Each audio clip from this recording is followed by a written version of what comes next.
Hey guys, I'm Spencer and the 2.0 just got a little more nerdy.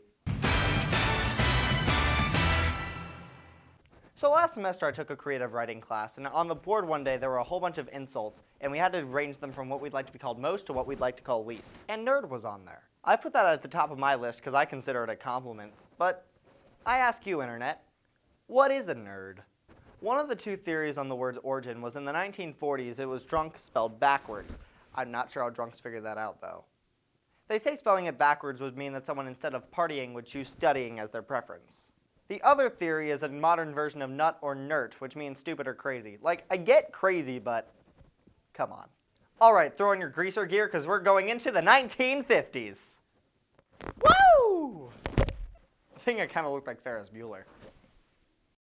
The first written use of the word nerd was in 1950s If I Ran a Zoo by Dr. Seuss.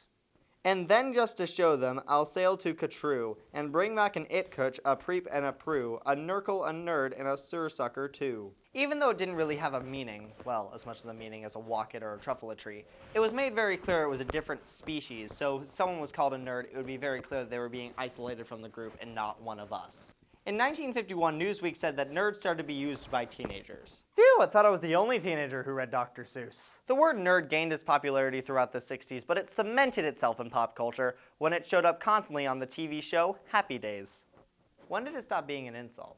Well, there's no really way to research this, but I have a theory. So, people often associate nerds with comic books and video games. So, when comic books and video games were awesome and right in the public's face, being a nerd was cool.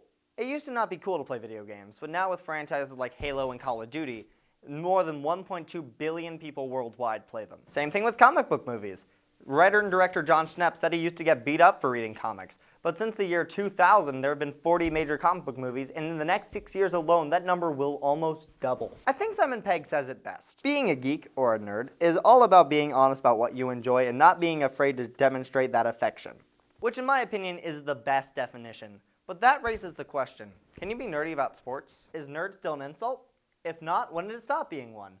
And are you nerdy about something? Leave it in the comments below. And if you want more nerdy stuff from this channel, please subscribe. Bye!